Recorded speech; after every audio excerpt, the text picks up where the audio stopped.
नमस्कार दोस्तों, स्वागत है आप सभी लोगों को हमारे YouTube चैनल काइश एडवाइस पर। पेंशन धारकों, क्या आप भी EPS 95 पेंशन योजना से जुड़े हैं?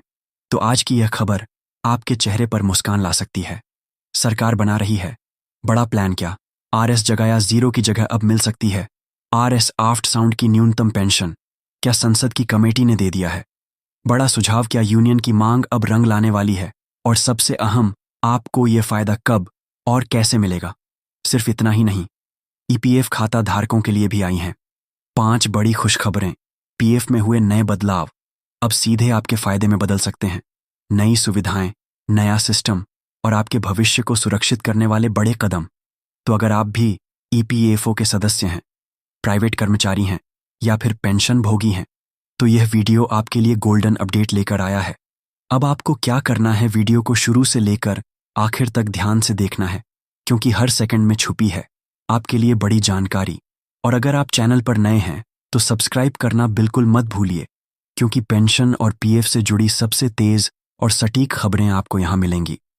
सबसे पहले चलिए अब बिना देर किए वीडियो शुरू करते हैं और जानते हैं क्या सच में आ रही है RC पासन 500 की पेंशन वाली बड़ी खुशखबरी।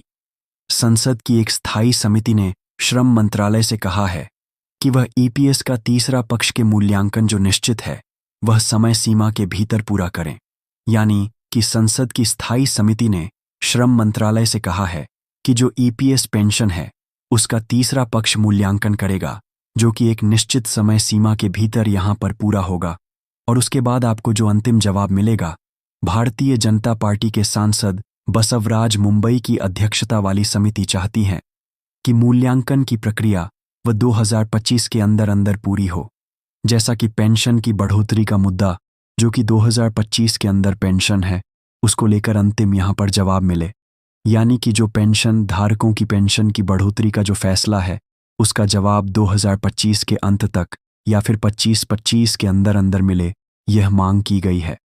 तो क्या ताज़ा सुझाव आया है? पेंशन के इस सब प्रस्ताव को लेकर, मांग को लेकर सरकारें EPS को 8,000 से बढ़ाकर जो पेंशन की राशि है उसको 7 करेगी। ये सबसे बड़ा सवाल है। लेकिन यहाँ पर यूनियन संगठन, उनकी भी मांग बनी हुई है और संसदीय पैनल ने यहाँ पर सुझाव भी दिया है। तो क्या वाकई में अब आपकी पेंशन बढ़ेगी? तो कितनी बढ़ेगी? तो ट्रेड यूनियन और पेंशन भोगियों के विभिन्न संगठन लंबे समय से कर्मचारी पेंशन योजना के तहत पेंशन राशि बढ़ाने की मांग कर रहे हैं।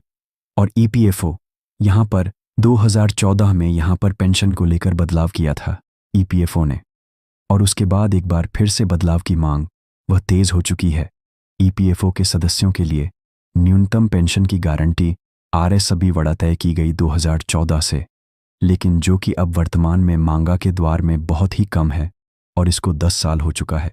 हालांकि ट्रेड यूनियन और कर्मचारी संगठन और प्रतिनिधि निकाय हैं, उन्होंने मांग की है कि सरकार इसको लेकर फैसला करें। मांगों के बावजूद सरकार ने EPS के तहत न्यूनतम पेंशन राशि में कोई फिलहाल संशोधन नहीं किया है। अभी फिलहाल प्रस्ताव को लेकर यहां पर समीक्षा चल रही है। समीक्षा के अनुसार अगर बात करें तो आपको बता दें, इस पेंशन का संशोधन 1 दशक हो चुका है, यानी कि 10 साल हो चुका है। और EPS, जैसे कि EPS PT5 पेंशन योजना के नाम से भी जाना जाता है, इसकी जांच संभव है। पहली बार किसी भी तीसरे पक्षी यानी कि बाहरी विशेषज्ञों द्वारा इसको लेकर समीक्षा की जाएगी पेंशन को लेकर। तो ऐसे में आपको 2025 के अंदर इसको लेकर अंतिम समाधान भी मिल सकता है। पेंशन के मुद्दे को लेकर संसद की यज्ञ स्थायी समिति ने श्रम मंत्रालय से कहा है कि वह EPS का तीसरे पक्ष के मूल्यांकन एक निश्चित समय सीमा के बोध पूरा करे। भारतीय जनता पार्टी के सांसद बसवराज मुंबई की अध्यक्षता वाली यह समिति चाहती है कि मूल्यांकन की जो प्रक्रिया, पेंशन की बढ़ोतरी की जो प्रक्रिया 2025 के अंदर अंदर पूरी हो जाए। और ऐसे में आपको बता दें कि इस समिति ने श्रम मंत्र से यह भी कहा है कि वह इस मामले को तत्परता से ले और उसे EPS के तथा RS से 8,000 की न्यूनतम पेंशन को बढ़ाया जाए। यानी कि पेंशन की बढ़ोतरी की मांग की गई है। समिति ने अपनी रिपोर्ट में कहा है कि पिछले कुछ वर्षों से जीवन यापन की लागतें कई गुना बढ़ गई हैं, यानी कि महंगाई कई गुना बढ़ चुकी है। लेकिन पेंशन में कोई बढ़ोतरी नहीं हुई है, यानी महंगाई कई गुना यहां पर बढ़ चुकी है, लेकिन पेंशन की राशि वही है 2014 से लागू है, लेकिन इसको एक दशक हो चुका है का जिस समय में महंगाई भी और बढ़ चुकी है। तो इस वर्ष का ईपीएस में जैसा कि बात करें तो ईपीएस की शुरुआत 1995 से हुई थी और इस योजना का उद्देश्य है कि कर्मचारियों को सेवानिवृत्ति के बाद एक स्थायी पेंशन का आय उपलब्ध कराना। और ऐसे में यहां पर बात करें, समिति ने अपनी रिपोर्ट में कहा है कि यह देखते हुए कि योजना का तीसरे पक्ष के द्वारा मूल्यांकन 30 वर्षों के बाद किया जा रहा है, समिति दृढ़ता से अनुशंसा करती है कि यह एक कार्य एक निश्चित समय सीमा के भीतर अधिमानत समिति 2025 के अंत तक पूरा किया जाए, यह मांग की गई है। तो ऐसे में यहां पर समिति ने श्रम मंत्रालय से बताया है कि इस पहली तृतीय पक्ष की समीक्षा की प्रक्रिया प्रस्ताव के लिए अनुरोध है और इसके माध्यम से अगर बात करें तो इसकी शुरुआत हो चुकी है, इसका काम चल रहा है। समिति यह चाहती है कि इसका काम है 2025 के अंदर अंदर पूरा हो और पेंशन भोगियों को लाभ मिले। समिति को यह भी बताया गया कि इससे पहले ऐसी कोई समीक्षा नहीं की गई थी। और अब बात करते हैं कि रिपोर्ट में आगे क्या कहा है। 2014 की तुलना में 2024 में यहां पर बात करें तो 25 में यहां पर 24 में तो यहां पर महंगाई बढ़ चुकी है। 2004 में भी ये मांग बनी हुई है और 2000 अभी वर्तमान में 25 में भी ये पेंशन भोगियों की मांग बनी हुई है। अब बात करते हैं कि श्रम मंत्रालय ने पैनल को क्या बताया था पेंशन के प्रस्ताव को लेकर। समिति ने यानी कि श्रम मंत्रालय ने समिति को बताया कि ईपीएस की न्यूनतम पेंशन आर्श 2000 का प्रस्ताव 2020 में भी वित्त मंत्रालय को भेजा गया था और लेकिन इसे मंजूरी नहीं मिली थी। बाद में यह प्रस्ताव 2024 के अंत में जो 2025 के बजट से पहले भी चर्चा का हिस्सा बना था, लेकिन उसको लेकर समाधान नहीं हुआ था। लेकिन पेंशन भोगिया का प्रस्ताव जो समीक्षा में चला गया, यानी कि 2000 यहां पर 24 के अंत में जो पेंशन का प्रस्ताव था वह समीक्षा के लिए वित्त मंत्रालय के पास जो श्रम मंत्रालय ने भेज दिया था।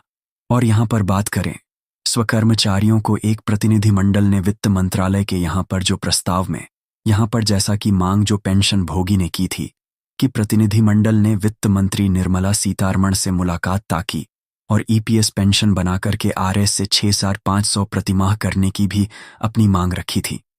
उस बैठक के बाद ईपीएस 99 राष्ट्रीय आंदोलन समिति ने कहा था कि वित्त मंत्रालय ने उन्हें आश्वासन दिया है कि सरकारें उनकी मांगों पर विचार करेगी। तो ऐसे में इसको लेकर यहां पर पेंशन भोगियों को कई बार आश्वासन पहले भी मिल चुका था, एक बार फिर से मिल चुका है। पिछले कई सालों से कर्मचारी यूनियन है वह पेंशन की राशि बढ़ाने की मांग कर रहे हैं। बढ़ोतरी की मांग जारी है। आर सर्टिनिफर की बढ़ती महंगाई की भरपाई के लिए डीए का भी लाभ साथ में जरूरी है। साथ में आर सफाईशी की पेंशन के साथ में डीए की भी मांग भी बनी हुई है और यहां पर मेडिकल की सुविधा और डीए की मांगे वह भी बनी हुई है, उसको लेकर भी फिलहाल प्रस्ताव चल रहा है। अब बात करते हैं कि 7 करोड़ पीएफ खाते हैं, उनके लिए भी बड़ी खुशखबरी ईपीएफ ने किए। नियमों में 5 बड़े बदलाव। कौन कौन से 5 नए रूल आपके लिए आ चुके हैं, तो ईपीएफओ ने क्या यहां पर पहला बदलाव किया है उसके बारे में बात करते हैं। पीएफ खातेदार उनके लिए खबर बहुत ही काम की होने वाली है। 5 बड़े बदलाव जो कि देश भर के 7 करोड़ से ज्यादा पीएफ खाते हैं उनकी पीएफ की राशि पर सीधा असर डालेंगे। तो कौन कौन से बड़े बदलाव हैं उनके बारे में बात करते हैं। सबसे पहला है कि प्रोफाइल अपडेट करना। वह पहले से अब बेहद आसान, यानी कि जो पहले से और आसान हो चुका है प्रोफाइल को अपडेट करना, जैसा कि आपको अपना नाम, माता पिता का नाम और कोई अन्य जानकारी वह भी चेंज करनी है, जैसा कि वैवाहिक स्थिति जैसे जानकारी बदलनी होगी, वह और आसान हो चुकी है। जो कि आपका आधार लिंक है तो आप ऑनलाइन भी कर सकते थे, लेकिन पहले ये आपके लिए सुविधा नहीं थी। इसमें आपको जटिल प्रक्रिया से गुजरना पड़ता था।